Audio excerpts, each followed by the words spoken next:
Hello and welcome to episode 24 of Notts to Talk About, Notts County podcast. We're back. We've been had a little break for the summer, but we're back recording regularly now as the new season is just a few weeks away. As you can notice, we're joined by a special guest today, but before we introduce him, I just want to ask my co-host how he's doing. I'm all good, my friend. Like you said, back recording regularly, and I'm happy to be that way. And obviously, I'm very happy to be back with a very special guest, which we are going to introduce right now. Yeah, well, let's bring him in. We wanted a neutral perspective, an EFL expert. He's extremely busy, so with his season previews being released, and depending on when you're watching this, his League 2 one may or may not be out yet, so you may know where he's put Notts. But let's bring in the man himself. Gab, how are you? I'm very well, thanks, Tom. Thanks for having me. Really looking forward to this one. Yeah, no, it's been a long time coming, and today we're going to discuss all the different transfers that have come in. We thought that you could give us, as the pundit with the experience that you have of the EFL and all the different leagues, you could give us the lowdown on the new players. But before we get into that, long-time viewers of the channel may remember a game we played where we do a career path challenge. So you have to guess the player based on their career path. Right. I'm going to ask a player. I'm going to give a clue early on. It's a new signing, so that should help a little bit. You can play as well. Both of you can play and guess. Although I feel like one of you may have also been preparing for this game, so may have seen some teams. So if you notice it straight away, maybe don't say it. But I don't notice it, or Casey don't mention it straight away. Well, Casey might know who it is because he may have picked a player to ask for me and you. So okay, right. If you pick the same player as me, then obviously so I can just shout out as soon as I. Okay. Yeah. So this player started their career at Darlington. Oh, Macaulay Langston. No, what am I about? He's not even a new signing. He's gone. I just had the name Darlington and then went straight for it. Right, okay, go on. Darlington. Yeah, and then he went to Thornaby. I want to say that's how you say it. Thornaby. Apologies if I've got that wrong. Thornaby. Yeah. Okay. And then Spennymoor. And then back to Thornaby. Casey, do you know who this player is, or? I don't. You could probably go off based off who he signed as your first educated guess, but I wouldn't be able to. Guess out of it. I'll then tell you he signed for a team who would now play in the 4th tier of Swedish football. Oh, Curtis Edwards. Is correct, Gab. Is correct. Is correct. I'm not even going to try and pronounce that. Producer Charlie might put the name up on the screen. It begins with a Y. He then went to Ostersund, Djurgården and Stabæk, Woking, and now Notts. Casey, do you want to give us one? Yeah, let's do it. To be fair, right, just for the disclaimer, I'm in the same boat as Tom. I had no idea this is where this man started his career, but it's a team called Sporting Kausar, I think it is. Kausar. I could have got that horribly wrong. Sporting Kausar.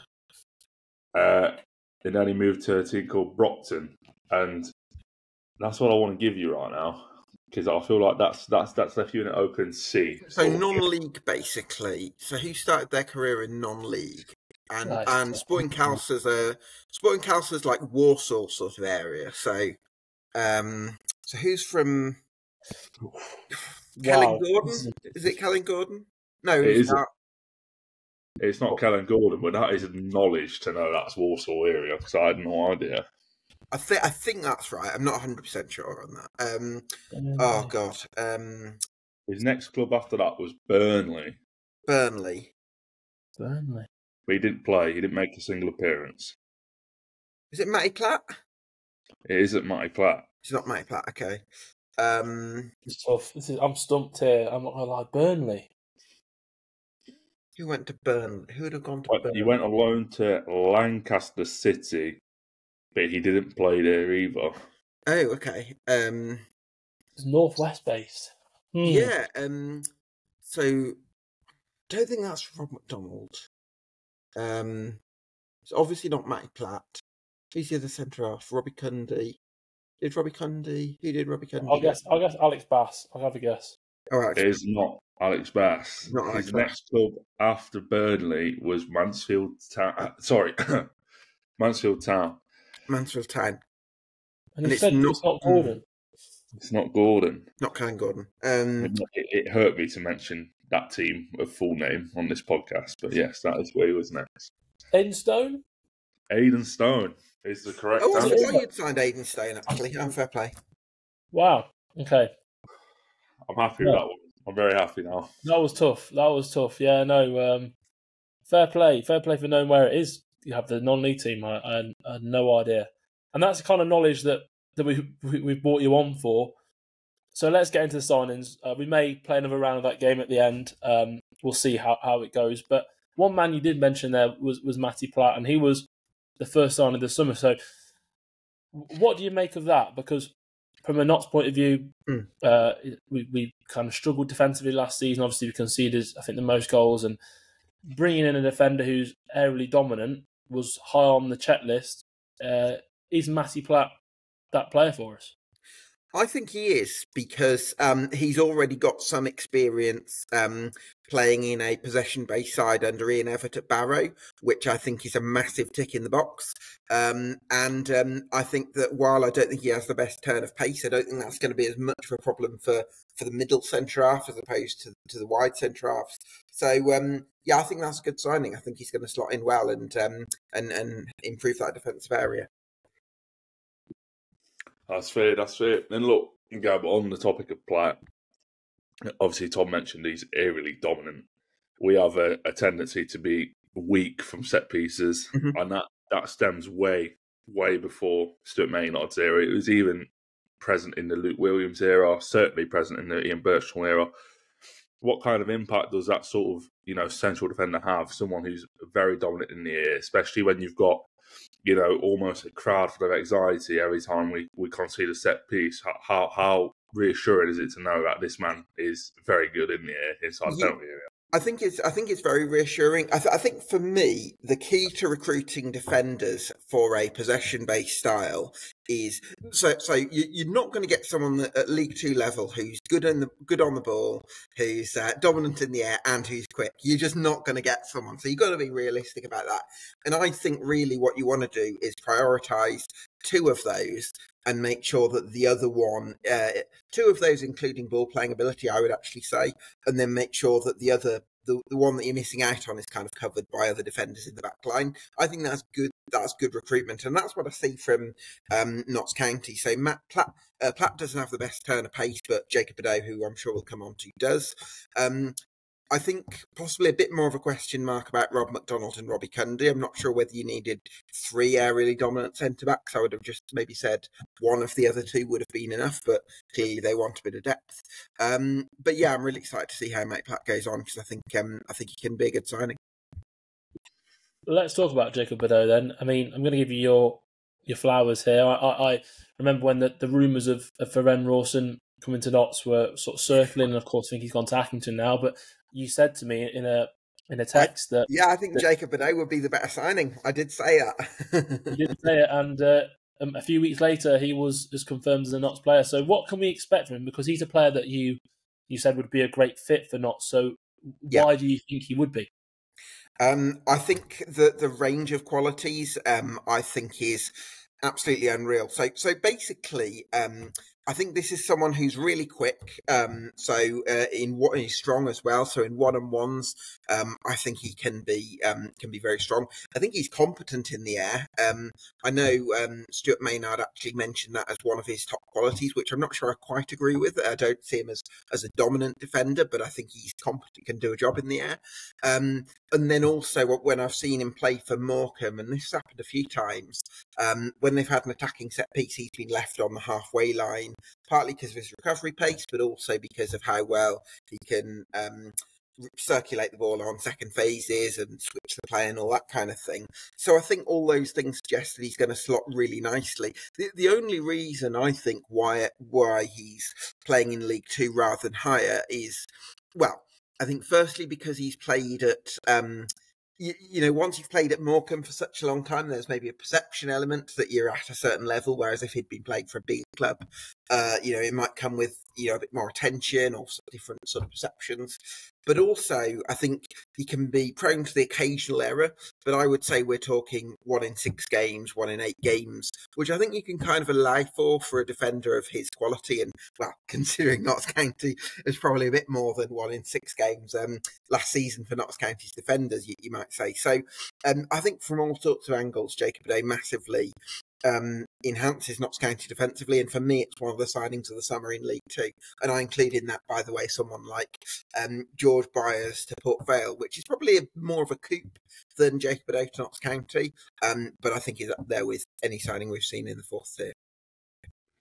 Very refreshing to hear, Gab. And to be fair, I do feel like I think it was on TikTok, I saw one of your videos on Bedu, so yeah. I knew that sort of answer was coming from you, but I like that you said one of your videos on Bedu. Like, I'm going to be producing multiple ones of these. Really? Hopefully over the course of the season. No, I don't know, but hopefully. But yeah, look, you obviously mentioned there, 1 in 6 games. In terms of last season, when we were making errors pretty more consistently on a regular basis, how important do you think it is now? Obviously, we've signed other central defenders like McDonald and Cundy, who we will get on to, but on the basis of Platt and Bedu, who have a lot of experience in this league, and not only that, very fairly rated, especially Bedu by yourself. How important is it now for Notts to have that sort of recognised League Two defence, whereas last season we were coming into a league of unknown? Yeah, possibly. I mean, I think I was probably quite happy to overlook that, and I think Tom might have been the same last summer, because your defensive record in the National League was actually pretty good, and it wasn't very often, other than when Aidan Baldwin was absent in the National League, that you were really caught out by that high line. So I think we were maybe happy to sort of overlook that, but maybe it's become apparent that from a personnel point of view, you could have done with better individual defenders. I think there's other things that Notts County needed / need to do to make sure that you don't have the same defensive issues as last year, and I'm sure Tom's got some really interesting ideas on that. But I think having better individual defenders is going to make a big difference, no question about it. Another thing that could make a big difference is having a goalkeeper, and that brings us on to Alex Bass. Obviously, last season we had Aidan Stone, who was the player in the game, and also Sam Slocum and Luke Ashby-Hammond, but there was never really a settled number one. Quite early on, Aidan Stone lost his place.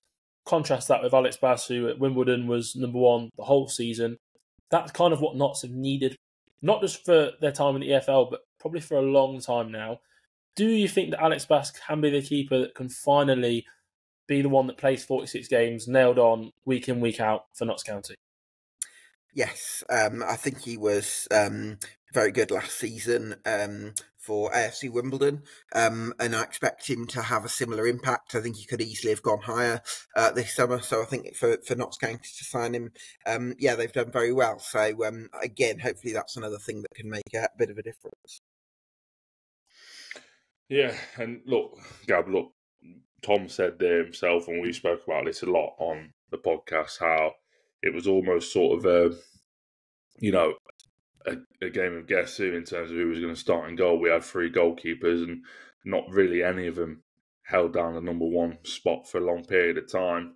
And we've said this on the podcast before, where we looked at the promoted teams last season, and you Stockport's your ex-team in Mansfield's, almost the key to their success, really, obviously, again, other than being a good football season last season, was the fact that they had an identified number one in, Hinchcliffe, a Conqueror, Christy Pine as well. So how important is it now not only to have someone in the sticks like Bass, but someone who's also kept, I think it was 16 clean sheets last season, especially for a team like us who conceded, the highest, I think, in the whole EFL, never mind in League Two. Yeah, I mean, I think there's probably multiple factors as to why you conceded so many goals last year, and I'm sure the goalkeeping department was part of that. I wouldn't necessarily say it was the dominant factor, but I definitely think, having a better shot stopper is always going to make a difference, and hopefully Alex Bass, if he can prove himself early on, can help breed a bit of confidence throughout the defence. Yeah, I think that's a big thing for keepers at Notts is the confidence factor, and from the fan base as much as anything, I think, for getting behind the keeper. But one player that has come in who will be full of confidence following winning promotion, Nick Cerula from Crawley. Mm-hmm. What do you make of that signing? Because I know you've been a believer that perhaps left wing back has been a position where, whilst Jody Jones has flourished in attacking output, Notts could maybe do with someone a little bit more defensively solid. Is that Nick Cerula? Have Notts inadvertently taken your advice and gone for a more, I wouldn't say conservative wing back, because from what I've seen, Nick Cerula, he's very attack minded as well, but more of a natural wing back, would you say? Yeah, so just to kind of paraphrase, I've said Jody Jones is useless. Get him gone. Not good enough for Notts County. No, no. I think it's a really interesting dynamic, the left wing back spot that I found, because on the one hand, I've just absolutely loved watching Jody Jones get forward, and some of the quality of his deliveries for Macaulay Langstaff last season were absolutely extraordinary, and belong to the Premier League level, and it was absolutely delight to watch.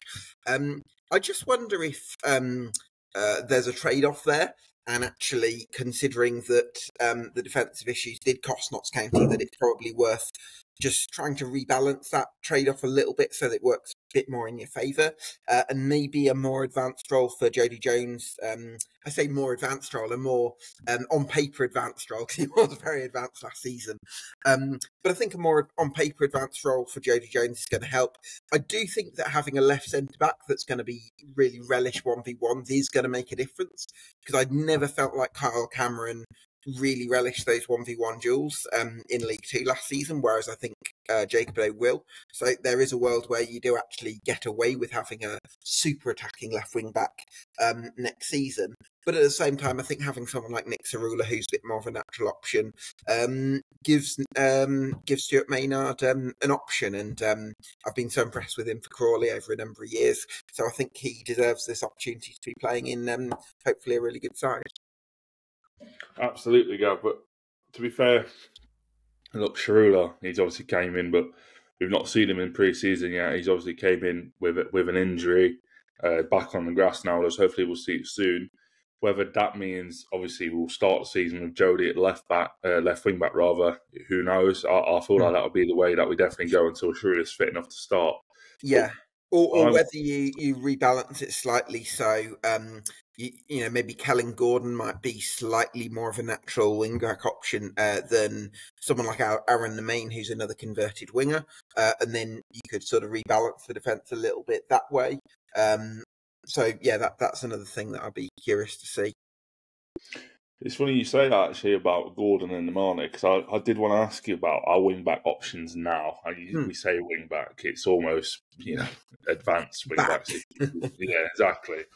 But obviously, you look at the depth now we have on the right-hand side, it's obviously Kellen Gordon, who obviously, again, we'll come on to, and Aaron Nemanja. And on the left-hand side, it's Nick Cerula and Jody Jones. And what sort of message do you think that sends out from Notts? Because not only, will we have always two good wing-backs starting? We'll also have two wing-backs who are in the team to start 11 rather, and obviously be on the bench. What sort of message does that send out, do you reckon? Because I personally think, and I'm sure you two will both agree, that you could offer any of them four wing-backs to anyone in this division and everyone will be happy to take them. So the fact that Notts have got all four is a very big statement, in my honest opinion. Yeah, I think it bodes well for depth. I'd be curious to see whether there's some sort of balance as to whether you go with one converted winger and one natural wing back, sort of conversely on either side. But then I also think Jody Jones is just that good that if he plays, he's got to play. If he's fit, he's got to play. But there's also the possibility that you do play with a back four, and maybe Joe Jones goes to a more advanced role. I tell you what, I'd ask both of you: how have you been setting up in pre-season? Has it always been a back three in pre-season, or have you sometimes gone with a back four? Oh. That's a good question. Predominantly, it's always been about three, so with the wing backs as well. But that's where obviously Jody as well. I don't know what the plan is for him in terms of if he's going to play more advanced role, but I do believe that he will start the season left wing back only because from the pre-season games that I've seen, that's where he has played, and I do feel like that's obviously a factor in Cerula not being match fit. So hopefully that answers your question. Yeah, for sure.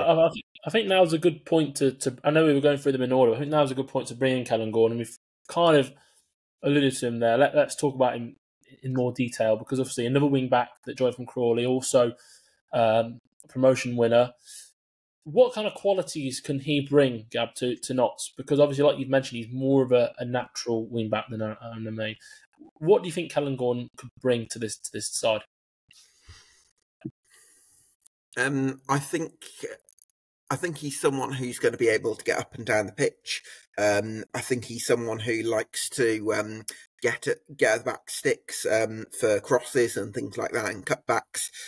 So again, I think he's going to be very attack-minded, but with the experience of playing as a conventional fullback, so he might be a little bit more switched on defensively. So I think that would be the hope, that he can help keep some attacking thrust, but also be a little bit more switched on defensively.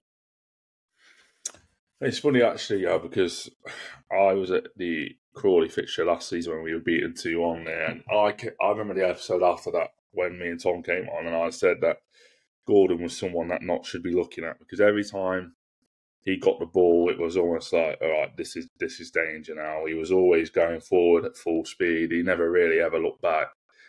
Obviously, you mentioned there that maybe in a back four he'd have to be a bit more defensive minded. Do you think he has that defensive mind within him? Because again, it is very difficult to play as a wing back when you go back into a back four. We've seen it many times at Notts. Nemane struggles to play in the back four, as does Jody Jones. Richard Brindley sometimes struggles to do it as well at right back after he was playing as a free. So do you reckon it's that easy just to, switch back into, I'm a right back now and I need to be more defensive minded, when in your most recent teams, and probably what he had an idea of what he was going to be coming in to do, where he was just going to be a full attack minded? Do you reckon that's the easy transition? I think I think it's probably easier to, if you've got experience of playing as a standard fullback, I just think it is that bit easier to switch on defensively and to just be aware of what's needed. And I don't think the issue is so much, I think if you're a wing back in a Notts County system, you're going to stay high up the pitch for long periods, right? Because that's just how you play.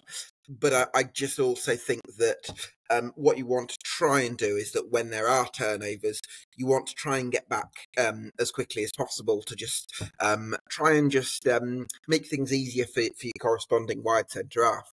And I think that's something that's difficult for Jody Jones to do, because his mindset is so geared towards attacking. But I think Kellen Gordon might find it that little bit easier just because he has played as a conventional fullback before.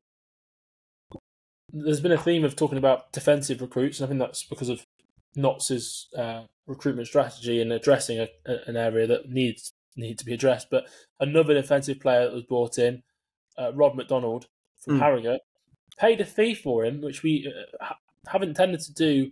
5 figures, 6 figures? I think it's undisclosed. I would imagine it'd be 5, but that's complete guesswork from me, to be honest. But obviously, more experienced again than the usual profile of signing Notts have gone for. 32 years old.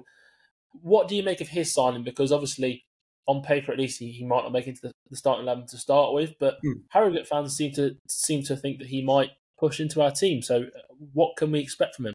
It's so funny with Rob McDonald, because a couple of years ago, I wasn't convinced by him as a signing for Crewe Alexandra, and he was, I think, one of their best players in the 22-23 season. But the talk of him at Carlisle United was always, if you put him in a defensive setup where he's got protection around him and he just has to head balls out of the box, he's a pretty good centre half. But actually, in other circumstances, he really looked quite. He really struggled at Carlisle for whatever reason. But then he went to Crewe Alexandra and was outstanding in that 22-23 season. And then he went to Harrogate in 23-24. And again, one of their probably, I think he was player of the year last season. So again, I think he's probably defied his doubts a bit the last couple of years. But I do kind of wonder, going into a Notts County team. That's certainly something that I wouldn't have predicted a couple of years ago, him going into a super possession dominant side. Hopefully he can acquire that side to his game with the right coaching. But that would be a bit of a concern for me if Matty Platt got injured, who's got a bit more ball playing assurance, and then all of a sudden you're asking Rob McDonald to play in a side that's aiming to have 70% possession every week, then yeah, I'd be curious to see how that works out and whether he might be prone to the occasional error. But again, I also think that when it comes to recruiting, that there's a trade-off. You can't have everything, and they've certainly got an aerial dominator in Rod McDonald. Funny you say go, because what do you think the plan is for McDonald? Do you think it's to come in and be a starter? Do you think it's to come in and I think Platt starts in the middle of the back three. I think Macari, Platt, and Bedeau will be your back three, personally. I'm all for the Macari praise. I'm all for that. Don't you worry about that. But what do you think the plan is for McDonald then? Do you think he's you bring him on, with 5 minutes to go, 10 minutes to go, 2-1 up to see out games? Really the kind of it's Stuart Maynard really the kind of manager that does that, brings on a. Well, that's what I mean. That's what I don't know, because obviously he came in last season and he was very limited resource in terms of what he had, and now he's obviously brought in a lot of players that he clearly liked the look of. So I think he's got a plan for him more, and that was obviously what I'm intrigued by with McDonald, and to get your thoughts on, because if he's not going to be a starter, then how are we going to see him get into this side? Yeah, I don't know. I mean, he's probably the one signing where he's probably more like one of the three, if I revert back to the sort of category thing, rather than I think Matty Platt fills in two of the three sort of desired qualities from a centre-back. I think Rob McDonald probably fills in one of the three. Now, maybe if he can sort of acclimatise with the quality of coaching to the way that you play, then it becomes two of the three. And hopefully you can just slot in there, and maybe as a middle centre-back, you don't need to do as much if you're asking Lewis Macari and Jacob Bedeau to be your prominent ball players, and then you've got a six coming deep, and maybe McDonald won't have to do as much. I would personally still rather have ball playing ability prioritised consistently when it comes to recruiting defenders, because I know how important that is, but I can also see why they've gone for him. The next man we're going to talk about, the next signing made, to my knowledge, hasn't actually made an EFL appearance in his career despite being 30. It's the man that you guessed correctly, Gabbett, in the game at the start, Curtis Edwards. Is he a player you've come across much? I mean, I might have got... Never come across it before I heard he was signing for Notts County. Right, okay. So I guess we'll gloss over him, but just generally in terms of, what do you make of that in terms of just in general, a 30-year-old who obviously has played a lot of football in Sweden, but making has he played in Sweden's top flight, Curtis Edwards? Yeah, I mean, it's a pretty good level, isn't it? So, again, I'm kind of relying on guesswork here. I don't know if either of you have been able to do any digging on this lad. I was fortunate enough to see him for Woking a few times, and obviously you see clips of him. He's played 126 games in the Swedish top flight in his career, so experience at a good European level. But what do you make of a player in terms of an EFL debut at 30? I know he played at a good level, but it's a different style. The EFL can be very physical. So do you have any concerns that someone who's come from perhaps European football might have trouble fitting in and adapting? Or do you think that level of experience, talking generally because obviously you might not have seen him play per se, but do you think that level of experience could carry him into that transition? I think I don't know if physicality is. I can see why physicality is seen as a big thing for a number 6, and I can see why it's seen as that in theory. But for me, I think the most important thing beyond technical ability, obviously, which you're going to need to play in a Notts County team, for me, it's actually having it's more about courage than physicality, because and I think you've got to be able to demand the ball off the centre-backs, even when you've got your man on your back, even when the opposition's coming to press. To be able to implement that style consistently, your 6s, I think, are the most important roles. Because especially the way Notts County play with that box midfield, they've also got to cover quite a lot of ground, by the way, as well, because there's only 2, so it's not like playing 1-6 and 2-8 maybe. But you've also got to be able to really demand the ball off the defence. So for me, that's the most important thing. And then you've also got to have that element of tenacity where you've got some defensive discipline and you're willing to put a foot in when you need it to. I don't necessarily know that physicality is I think it can certainly help. I don't know that it's necessarily the most important thing. I think what's really important is that you've got the courage both in the defending side and also accepting and demanding the ball off the defence. 100%. And I feel like with this sort of squad, this sort of play style that we have now, it's all about being a playmaker as much as it is I think the best way I can describe what I mean is by obviously referring back to Scott Robertson. I think he's good on the ball. He's strong in the tackle. He's pretty much everything you want in this sort of midfield. And I was personally surprised, not surprised, because I knew maybe Palm would get the captaincy, but I would have genuinely considered Scott Robertson to have got the armband as well. And it's just interesting because obviously now we're on the topic of Curtis Edwards, and obviously we're going to get onto Jack Hinchy as well. They're both central midfielders. And when you've got two players of the likes of Matty Palmer and Scott Robertson, you would imagine that will be the partnership eventually. But as of right now, Robertson is sort of 50-50 with fitness, and Matty Palmer's still yet to play in pre-season. So there is an opportunity there for players like Curtis Edwards to get into the side. Mm. I don't want to ask you again, what do you think the plan is with Edwards? Because I did that for McDonald, but how do you think the move was sold to him? Because obviously he hasn't played the FL before, like Tom alluded to. You know, he was in the National League last season, albeit people may have said that it was way under the level he should have been at. How do you think this whole move was sold to him, Gab? Because for me, I saw the face you pulled as well. So when I said about Robertson and Palmer, so I'll be interested to get your thoughts on that. But not only that, how do you see this sort of Curtis Edwards move playing out for him? Because again, you know, it's hard to see a world in where he's going to start a lot of games, if I'm going to be completely honest at this stage. Interesting. I mean, to me, they actually, all four midfielders seem to be in quite a similar sort of standing. It doesn't seem to be like a clear, what you had last season where it was like there was two options and then a massive drop-off, or three options and a massive drop-off. So I think that's quite a nice situation to be in, because you've got Jack Hinchy there, who was Brighton under-21's captain. Again, another player I don't know an awful lot about, so not had the chance to do too much digging on him or Curtis Edwards. So I'm really intrigued to hear if either of you've got any insight on him.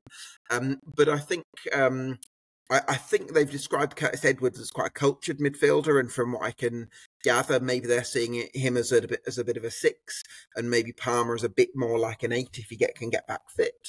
And then you've also got Hinchy, and then Scott Robertson as well, who I did like at Crewe. I think he was a bit one-footed, but I think he was full of energy. He's got a bit of good, decent physical profile. I got the impression that he didn't necessarily tear up trees after going to Notts County in January, so hopefully he can find that other gear. But I think, yeah, we're looking at four midfielders, because, I mean, I think if Palmer was fully fit, he would be, you know, considered maybe a bit ahead of the rest, but because there's an injury diet over Matty Palmer, I think that you got four midfielders there who are all kind of a bit neck and neck at the moment. That's how it seems to me. I was initially nodding because I thought you were going to say four similar style, and I think they are similar from what I've seen, similar styles in terms of we haven't maybe got a genuine true 6, someone that sits right in front of the back 3 as it would be, and is a breakup of play, but all four are, again, from what I've seen, very good. I don't know if breaking up play is what you're going to ask your 6s to do, though, Tom, because I think if you look at the 22-23 side, a lot of it was about Ruben Rodriguez almost, you know, pressing, and Macaulay Langstaff pressing, and actually having the engagement against the ball really from the front, so that you're being really aggressive from the front, and then for the midfield, it's actually more about stepping onto second ball. So that's the idea, and whether you could execute that, I don't know. But yeah, we'll see. Yeah, definitely. And it kind of brings on to our last two signings, Jack Hinchy, who we mentioned there. So I'd like to get maybe thoughts on him. Did you come across him at Shrewsbury? No, I've never come across Jack Hinchy before, actually. Right, okay. Well, then that leaves us with Robbie Cundy, who signed from Barnsley. He was on trial with Notts for a little while. I know Casey was very impressed with him in a pre-season friendly, and I'm sure he'll talk about that in a moment.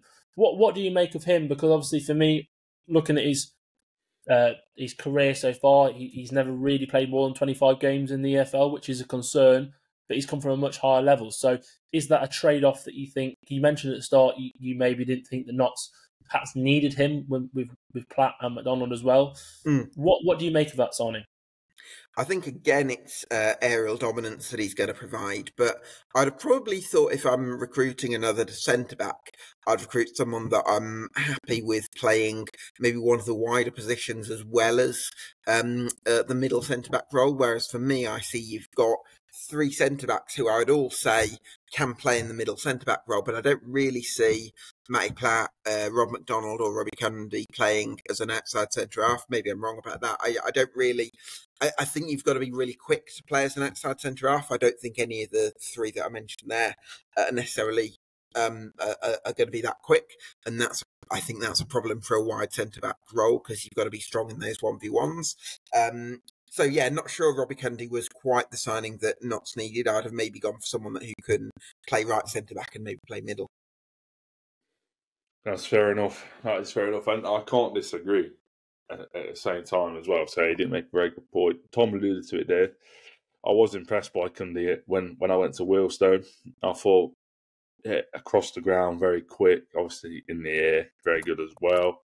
I did think it would be hard for Notts to let this man go off the trial basis without offering him a deal, and clearly they felt the same way. Only a year deal, however, that's probably due to the recent injury concerns. I know he didn't play an awful lot of football prior to joining Notts, but again, he's a player who's come from clubs that have played at a level above Notts. So I guess the question really is, will it make that much of a difference if he has to play as a right centre-half maybe as opposed to a central defender in League 2? Because obviously, again, League 2 is a competitive division, don't get me wrong, but when you're a player of Cundy's type who's came from leagues above, is it going to be that hard? Would it be hard? I don't know, Casey, because I think I look at somebody like Lewis Macari, and I think I see him to be someone who's very agile, and he's able to really progress the ball.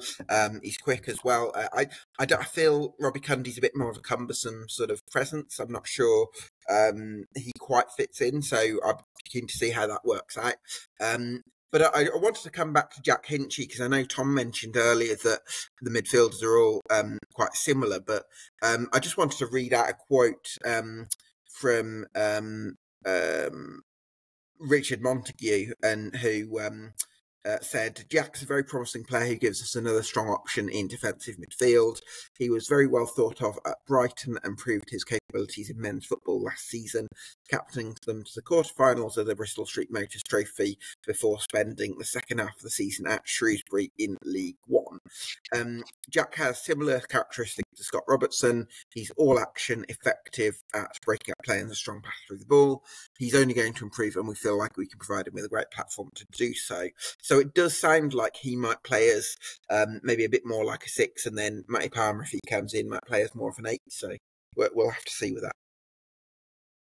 Yeah, no, definitely. I like the promise that he could potentially bring. But in terms of potential and potential incomings, all we've spoken about so far are defenders, and the most advanced player we've spoken about really are two central midfielders who we think might be playing more as sort of 6s rather than attacking midfielders. It'd be nice to talk about some attackers, especially as Notts have lost Macaulay Langstaff, our top goal scorer. So, Gab, first of all, I know Casey potentially going to ask you for some names, but what do you make of Macaulay Langstaff leaving, and do Notts need another centre-forward? I think you do need another centre-forward. Alassane Jatta, I think, has shown some potential. We spoke about him on the podcast, didn't we, Tom, about the physical qualities that he's shown and the aggression against the ball, which I think is going to be really important. So I do see him having a big part to play this season. But I also, whether you think Sedwin Scott's going to be up to the level, I'm a little bit sort of agnostic about it, but for me, I would say, yes, you want to bring in another attacker. I think somebody like DeJean Brown on loan from Derby, or Will Evans from Newport, I think are the two ones that are linked. I think one of those would help your chances. See, I'm very torn on this debate. I really am, because, again, it's no secret now. Macaulay Langstaff has gone, as much as it is a pain to say, but never take away anything he did for the football club. 70 goals across 2 seasons. No wonder he's gone to the Championship now. I just think, for me, Alassane Jatta is my striker. He's the kind of guy that, if I was in charge of the football club, he would be the guy I started up front against Tranmere. So that would be. What if Alassane Jatta gets injured after the first day after the transfer window, Casey, and does his ACL? Then I trusting Cedwyn Scott to give you the firepower for a promotion push in League Two. That's the thing. Cedwyn's he's a bit of an unknown still right now. Everyone knows he's a good finisher, but we haven't seen him play an awful lot of League Two football. So I see Cedwyn coming in as almost not a new signing. He's been here for 2 years now, but in terms of the fact that last season we never really saw him until the end, and at the end he was very visibly still trying to regain fitness, but still looked a threat. I'll be interested to see how he looks as a full fit Cedwyn Scott in League Two. Your question about Jatta, if he got injured and the day after the transfer window, I'd pray that my medical team could heal him in a week. But why put yourself in that position of praying that injuries don't happen? Why risk leaving yourself in a weakened position rather than actually, you've got money, you've got an increased budget from the Rennicks brothers, they're happy to spend. You've been able to spend the money on a defender like Robbie Cundy, who's possibly not really needed. So if you're willing to add a defender, why wouldn't you be willing to replace your 28 goal top goal scorer? No, I agree. I 100% agree. But at the same time, we reassured the defence now. I firmly believe if we can concede 20, 25 less goals than last season, naturally you won't. Obviously, you'll miss Macaulay's goals. And again, it would be nice to have someone brought in to do so. But I feel like conceding a lot less is almost just as important. It's just as important. Yeah, I completely agree with that. But I just think it's so important to replace a striker, even from a psychological point of view, to feel like we've got exactly the same attack but without the guy who scored 28 goals last season. I just think that would be a bit of a mistake. So, I mean, for me, I think that would affect what I would say if Notts County decided not to bring another striker in between now and the end of the transfer window in terms of top 3 promotion. I think you need another striker.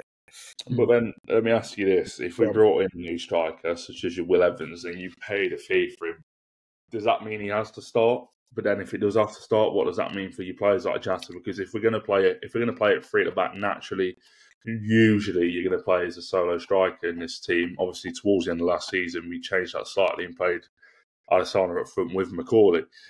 But if the idea is to go forward into this new season, play almost your 2 attacking midfielders, especially if it's going to be Jody and Crowley, naturally that normally means you're going to play one up front with a back 5.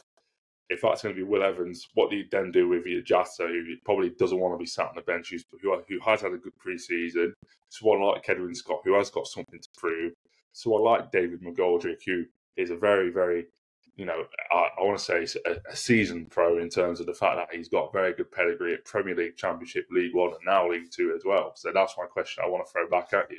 No, it's a really interesting question. I think there's 2 things to that. Firstly, there is the option of going 2 up top, either by only operating with 1 number 10 or by going to a back 4 and playing a 4-2-2 formation, which I think could be really interesting as well, with Jones and maybe Crowley as those more advanced operators.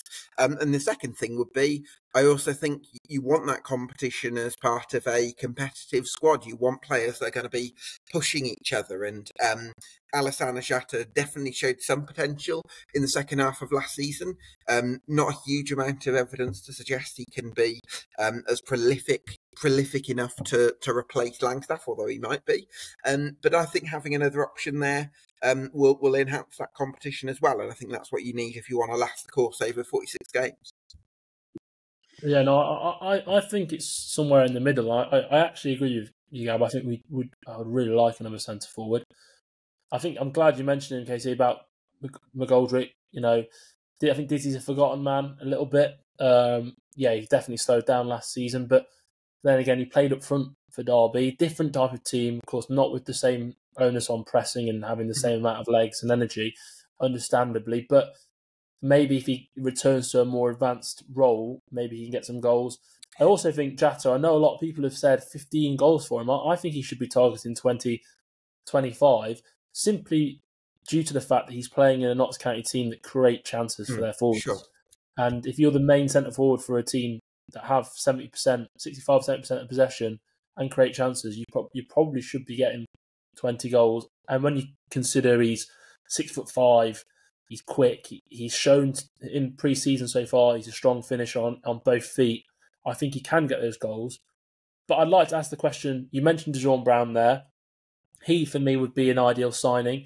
And Will Evans, Casey mentioned Will Evans as well. Are there any other names that you think Notts could look at? Because I think you are right in terms of, and just briefly before you answer that question, I guess the thing would be, to answer your hypothetical of what happens if Jata gets injured, I guess we would recall Junior Marias from Dagenham, which, with Junior, I really like him as a player, but he's perhaps a bit of a step down from Jata to Marias. So what are kind of the names you would be looking at? Brown, Evans, are there any others that you think Notts could be looking at? Well, I think apart from somebody like Will Evans, I do think we're probably at a stage of the window where your sort of hot picks in terms of EFL players are probably taken.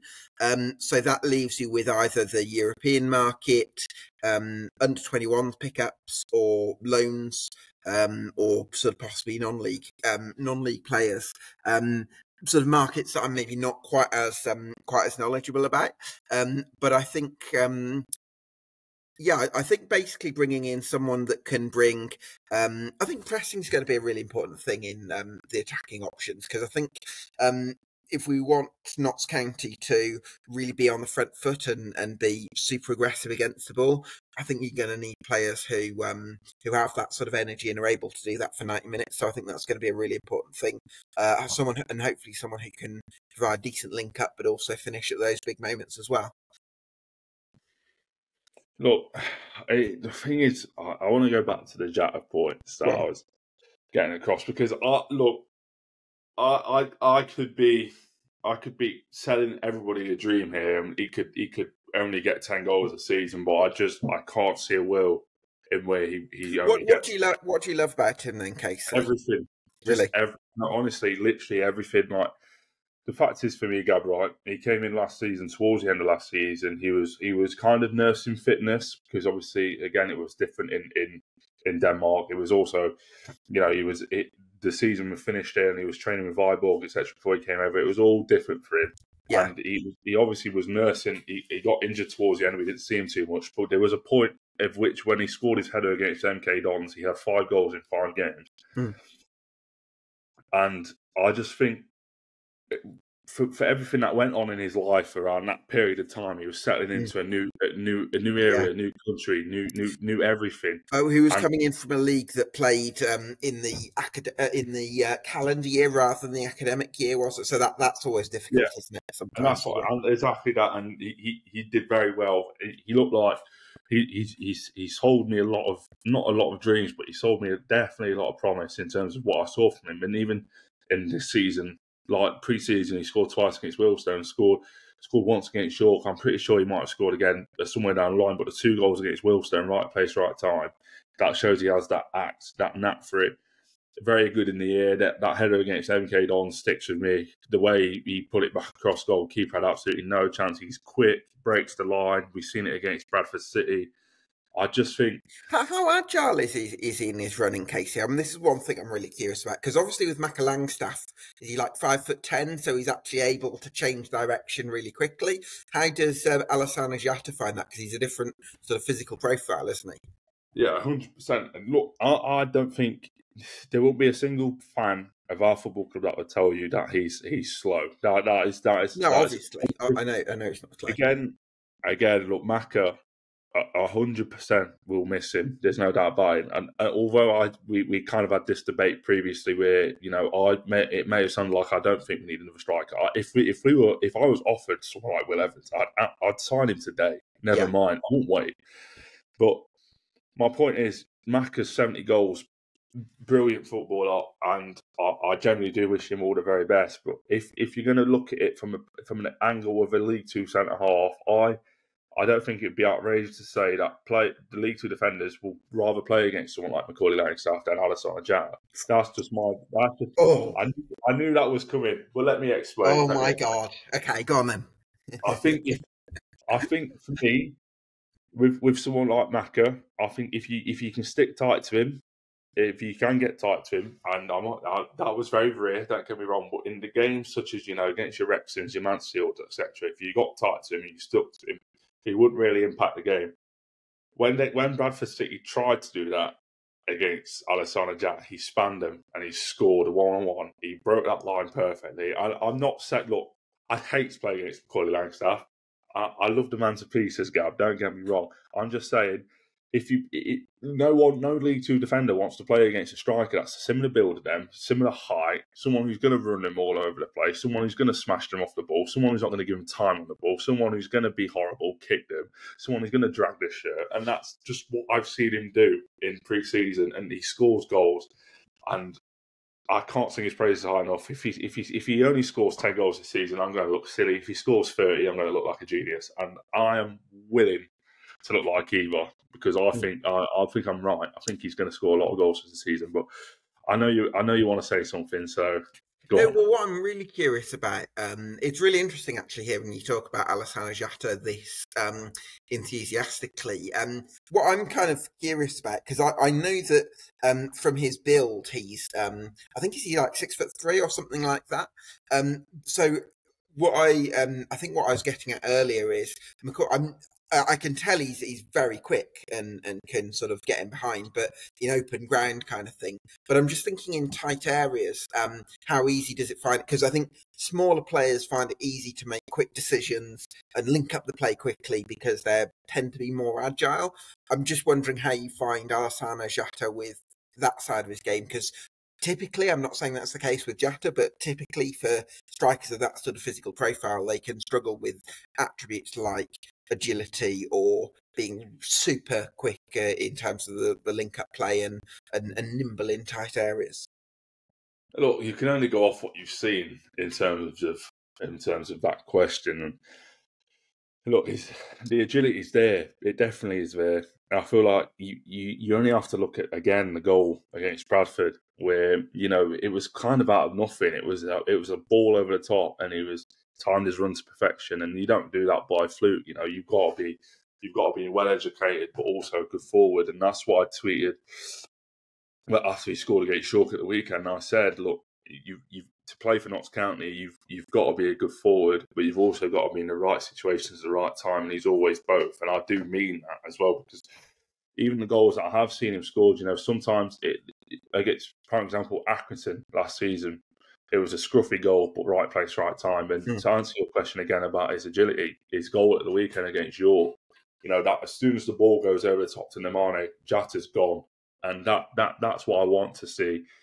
And look, to go back to my point about, defenders wanting to play against Macca more than Jata, look, I if it was me, as someone as my height of my build, I definitely would rather battle against someone like Macaulay. I can kind of see that, actually. Yeah, I can sort of see where you're coming from. Yeah. Only because I'd be able to get above him in terms of headers. If I'm trying to get above Jata, I have to jump with him. Do you know what, Casey? Do you ever play 5-6 aside or anything? I do, but I am naturally. So I did it at university. I was a goalkeeper. Yeah. And if I do play at home, I am normally the forward. So it is. Oh, right. So for me, whenever I play, I'm a centre back, and I absolutely hate it whenever I come up against someone who's big, strong, and super quick, and it's like absolutely terrifies me. So I kind of like back off them and try and show them on the outside, but it's really tough. So I can see where you're coming from. Like yeah. So. But that's the thing. Like, I hope no one watching this thinks I'm discrediting.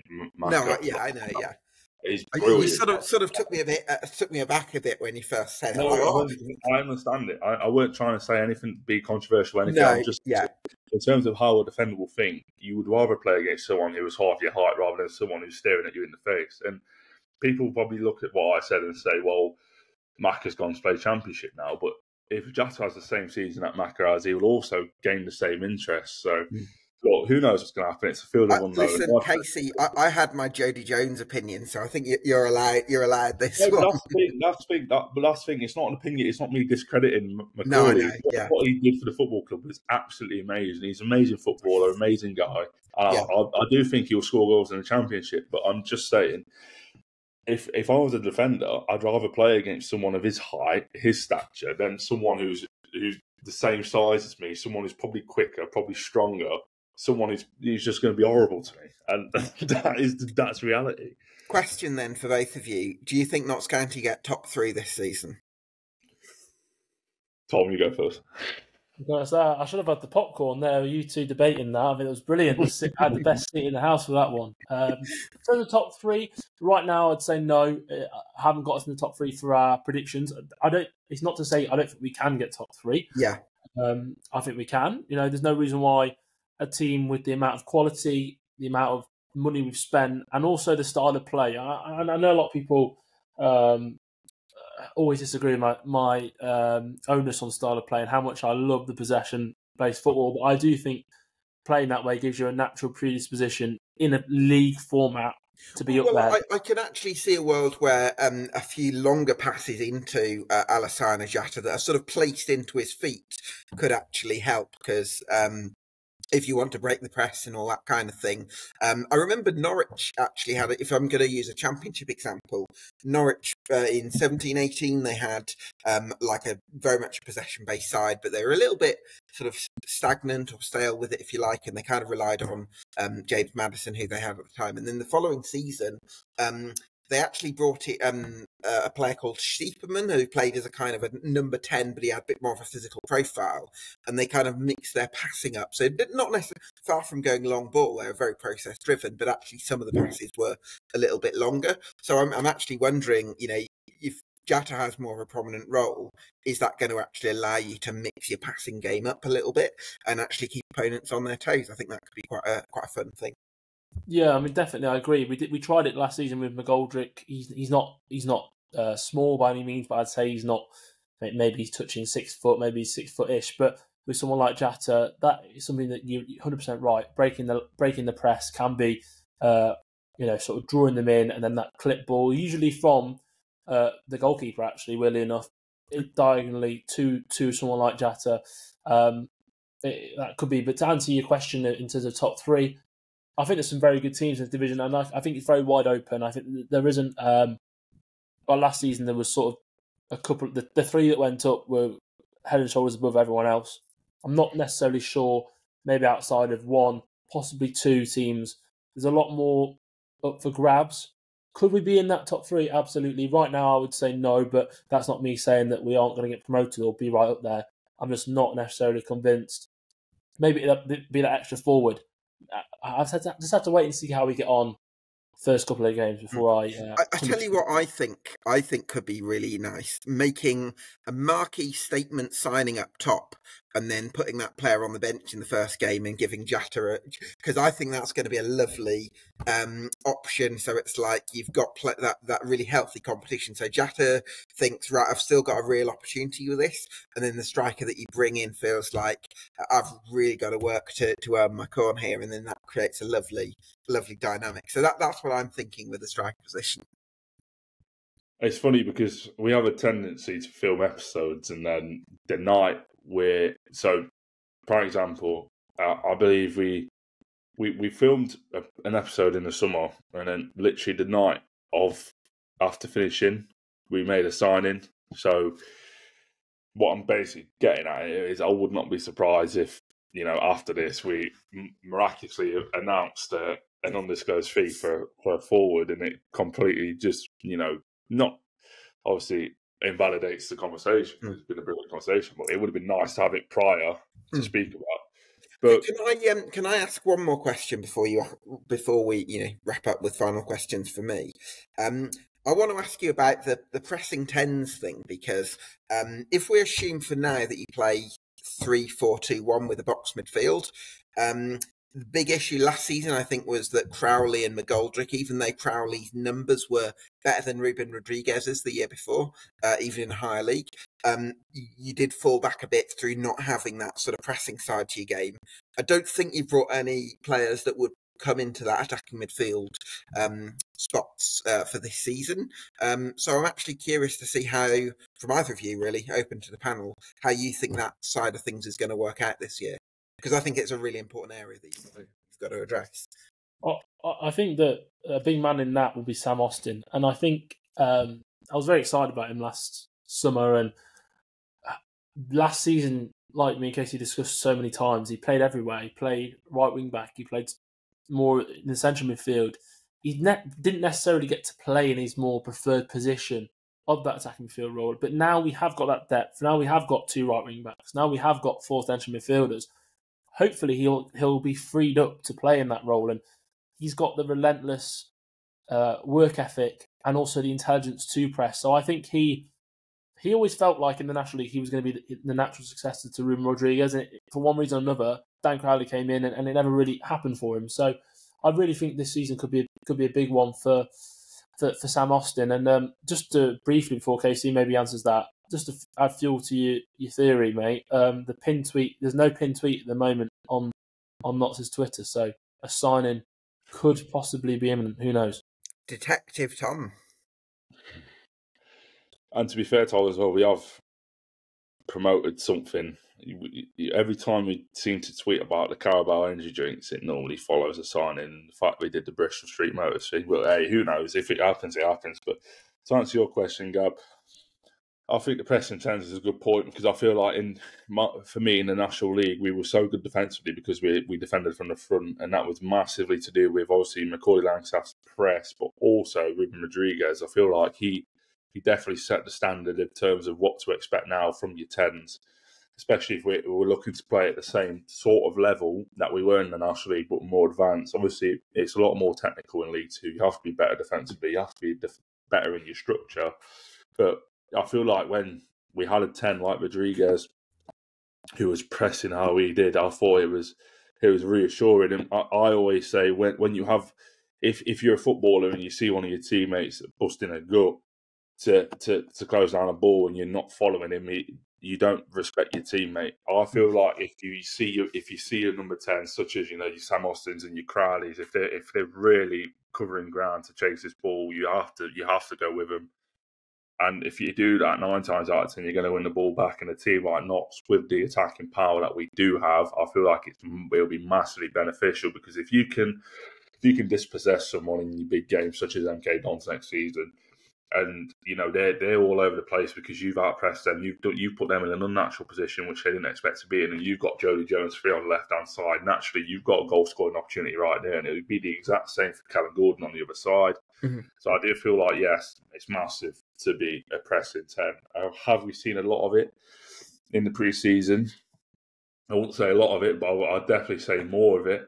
I just feel like naturally it's going to come off the basis of, if we can keep Matty fit and if Robertson can, because if you've got them... For me, Casey, I think what's really important is that Stuart Maynard set the standard where, okay, it's great to have Dan Crowley in the team for his productivity, but you've got to start from a place of these are our core values, and if you're not fitting into what we need from you as a number 10, then we're going to go with somebody like Sam Austin in our number 10 role, or we're even going to promote from the academy, or you've got to be really brave, I think, because that's how you drive the standards up.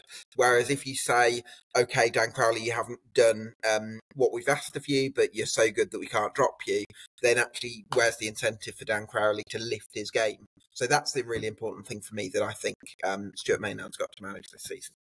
And it's interesting you say that, Gab, as well, because I do feel like last season, we were that stumped for numbers where, your players such as your Diddy and your Dan Crowley were playing an awful lot of minutes. And towards the end of the season in some games, it looked like a lot of burnout. And for someone like McGoldrick, I wouldn't say it's unfair, because he definitely wants to play as many minutes as possible. Mm-hmm. But what it has done for me is put an unfair perspective of the player he still is, because of the amount of football he did play last season. he did look very tired towards the end of the season. I do feel like a David McGoldrick on less minutes, but still enough that's an interesting shout, yeah. Enough minutes to impact the game. Say, you draw him 1-1, maybe away, first game of the season, you bring Dizzy on for the last 20 minutes. It's a very good player to bring on for the last 20 minutes. David McGoldrick's still got half of football in him, in my personal opinion. So 20 minutes of a full fit David McGoldrick is a massive goal scoring threat. So I do hope we do see. I still think he'll hit double digits, even if he's playing as off the bench. If he's coming off the bench, I'm not high double digits. I reckon you could see McGoldrick break 10 goals easily. But I hope we don't. And for me as well, I mean, you never know this, but I would imagine this is probably going to be his final season playing professional football. Hopefully, he can go out of a bang. I didn't answer your question previously about being top three, and for the sake of McGoldrick and the homecoming story of wanting to come back to Notts County and finish your career here, it'd be beautiful for him to finish with automatic promotion. So for his sake, I hope so. At the minute, I'm not entirely sure. I am more and more convinced, though. Again, pre-season's pre-season. Our results haven't been all that glamorous, but if you're looking at results on pre-season, a training exercise, a fitness exercise, you're not going to take too much away from it.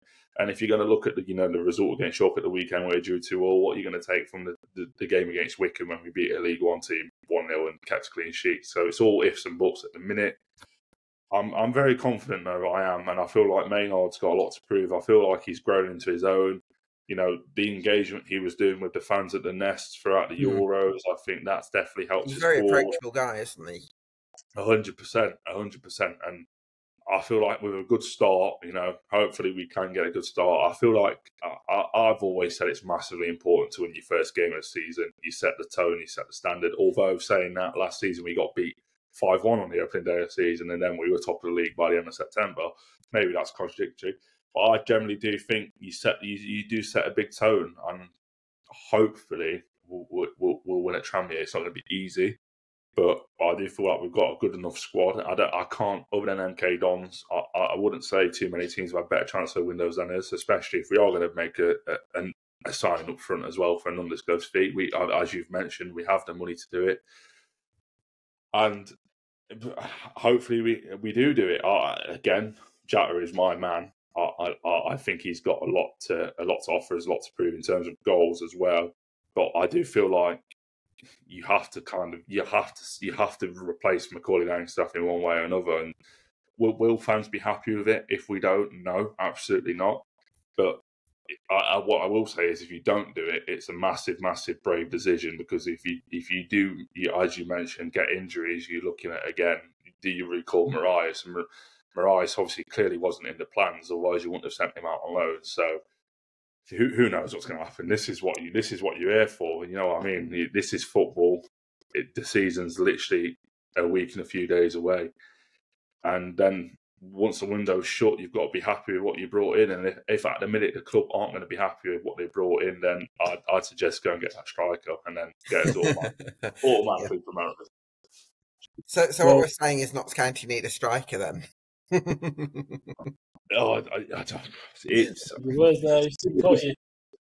For me, I'm always looking at it as a wider angle. I always think of what will the people who make these decisions, such as your Richard Montague, what will they see?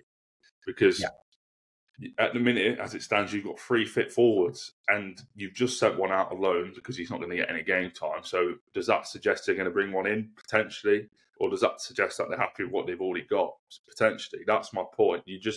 I always just try and look at it at an angle of, are they willing to bring another forward?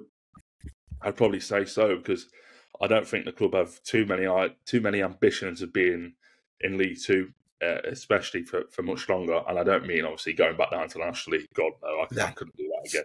But it's one of them. It is a case of who knows. I do want a new forward. Don't get me wrong. But again, like I said, I look at it from a wide angle of what I think the people involved in the decisions will want. And do they want one? Who knows? It's one of them where we just have to wait and see. Just to add to that, you've also got 3 fit forwards, but you've got 2 that possibly might play as one of the 10s behind. We've got Austin and Crowley, but outside of that, you then maybe look at McGoldrick or Scott to play in those roles, and then therefore, if you have an injury to two of them, say, you're then down to having no backups at all.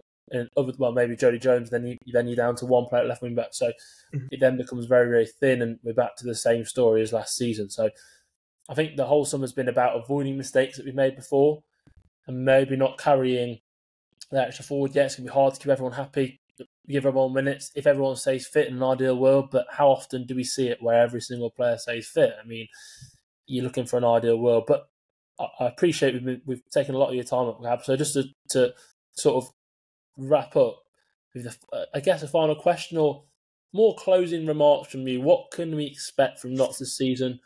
Where do you think roughly Notts might finish? I'm not asking you to name a position. I know you've not reached your predictions as of yet, but roughly, what can we hope for this season? Well, I think there's a lot of factors at play. I think first of all, we've talked about the optimism with how you've strengthened it. So if we look at improving defensively was the big thing, right? And there's, I think we said 5 components to that. You're looking at improving the goalkeeper, having better individual defenders, having more midfield depth, and for covering for Matty Palmer, and for being better at pressing from the front. Maybe that's and maybe the wing back dynamics. I think you've probably addressed 4 of those things, and so even if the pressing is still a bit of a question mark, I think that's hopefully an improvement in 4 facets out of 5. So hopefully the defensive record goes down a little bit. But I think then you've also got the factor of replacing Macaulay Langstaff and whether Alassane Jatta can step up, which we've covered. And then whether Jody Jones can replicate what he did last year and those sorts of numbers in whatever role that he plays. So I think there's possibly question marks at both ends of the pitch. Now, if you improve defensively and you can replace Macaulay Langstaff, and the pressing side comes to fruition, then of course I think you're looking at a really exciting top 3 proposition that could be the best team in the league. A lot to do. Question marks, I think, still for Stuart Maynard to address, although personally I like the statement that the club came up with in April to sort of address some of the concerns, and I'm happy to put some faith in Stuart Maynard, although I'd like to see a bit more in terms of evidence next season.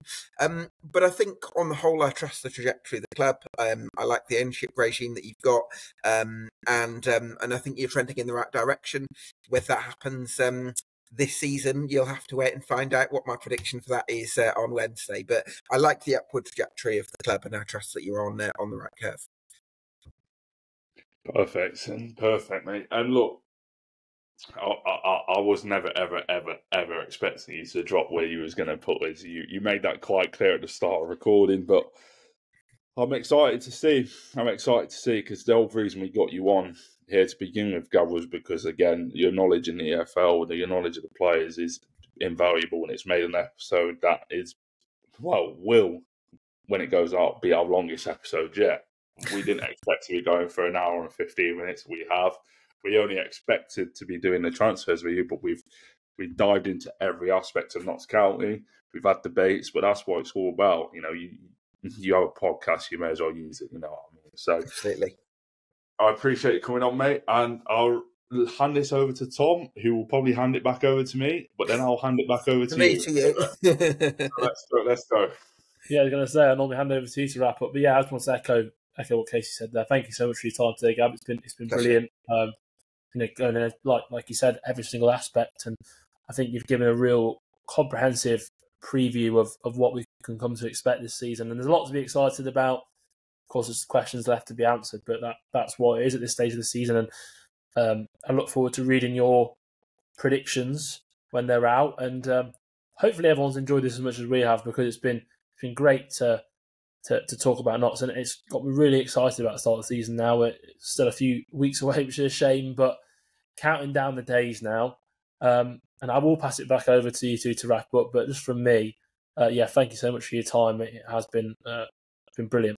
100%. And again, I'll echo Tom's appreciation for your time, Gab, because again, it's not an easy thing to do, to fit in an hour, 15 minutes on your early Monday afternoon at the start of the week. So again, massively appreciated, and it's been great to do the episode. We have spoke about this for a long period of time, getting you on. We finally managed to do it, and I have no doubt in my mind at all that people are going to enjoy it. People are going to be interested in what was said.